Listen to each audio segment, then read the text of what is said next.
I'm sharing with you 3 paneer dishes that I end up making very often for lunch, and these make for amazing meals.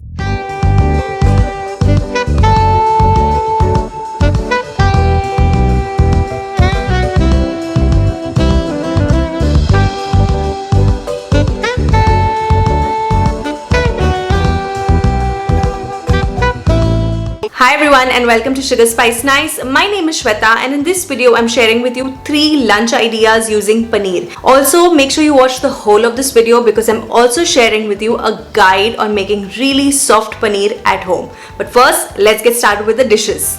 I have to start a paneer special with my favorite paneer makhni or paneer butter masala. Some people like this more tangy and some more creamy, but that's the good part about making it at home. You can make it just as you like it. So for this, I'm heating some butter in a pan. You can even make this in ghee or oil.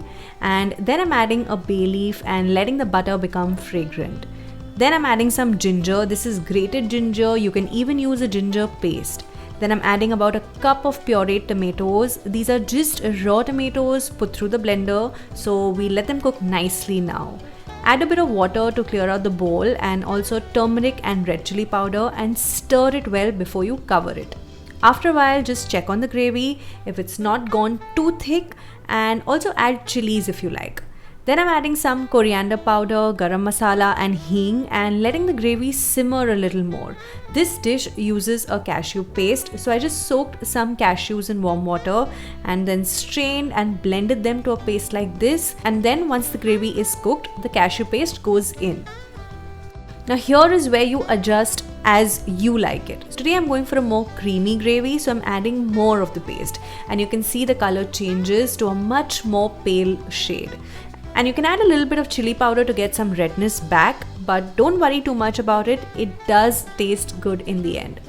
If you're out of cashews or can't get cashew paste ready, then you can even add some fresh cream and it does taste quite nice with it. Now I let the gravy simmer for a bit and then add julienne ginger strips for that added taste. This is optional, but in my opinion, don't skip it. Adjust the spices and salt as you need, and once you feel the gravy is almost cooked, we garnish it with some dry methi or kasuri methi. But make sure you roast this because that really activates the flavor, and then just add it in the gravy. I also add a little sugar since I like this gravy to have a slight sweetish flavor, and also some lemon. And then finally, fresh paneer pieces. These are just as they are, not cooked or pan fried or anything. And that is the first paneer dish ready. A creamy paneer in tomato gravy loaded with a slight hotness thanks to the spices and ginger and an edge thanks to the dry methi. You can have this with rice or roti, but I prefer it with fresh hot chapatis. Makes for a very satisfying meal. Next is paneer corn capsicum masala. You can actually add a lot more veggies in this, like French beans, cauliflower, peas, mushrooms if you like, and turn it into a mixed veg almost. But just these 3 also make a great dish. So in a pan, I heat some oil, add some hing and a chili and let it simmer a bit. Then I add some grated ginger and then the spices. So there's cumin seeds, coriander powder and red chili powder, and I just roast these masalas well. At this point, there will be an adequately strong aroma in the kitchen, and once that kind of settles, you know the spices are done. Then I add some tomato puree. You really need very little, like what I've added is just 1 tomato pureed. This isn't really a gravy dish, it's a mostly dry sabzi, and if you wish to skip adding the puree, then you can even add finely chopped tomatoes. Add a little water to the puree and mix it nicely with the spices and let it cook. And I also add some salt and turmeric. After a while, when this is kind of half cooked, I add chopped capsicum and shelled corn and just cover them and let them cook. Now capsicum and corn taste better when they're kind of cooked. So I love them when they still have their crunch and they're not completely mushy. So that's how I leave these, and also add some garam masala for added flavor. You can also add some water while cooking these if you feel it's becoming too dry. And once you feel they're cooked as per your liking, just add some roasted methi leaves. This is totally optional, but of course methi gives a brilliant flavor, so I would suggest adding it. And mix them in with everything, and then finally the paneer pieces. Here too I'm adding just raw paneer pieces. Also add a little lemon and mix, and that is really it for this dish. I love the combination of paneer, capsicum and corn, and I feel they just go so well with each other. And this is of course great with rotis, but it's also great as a paratha stuffing. So if you have some leftover, then leave it for next day and make parathas with this and you'll be set for another great meal.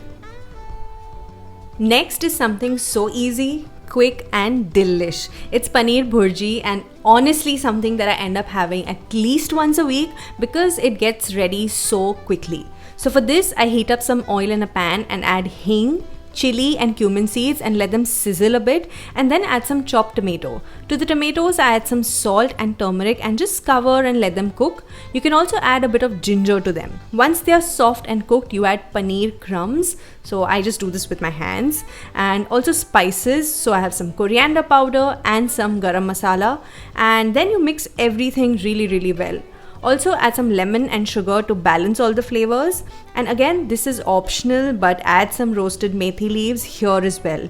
Methi I feel goes so well with any paneer dish. I love to garnish paneer bhurji with coriander, and I also like to keep it a little bit moist, like not completely dry, else it's just, I don't like it that way. So there, the third paneer dish is also ready. Now sometimes I like to amp it up and eat it like a roll or a frankie, you know. I just add some chutneys on the roti and then put in this like a stuffing, and that also tastes amazing. But right now, I'm just having it with some rotis.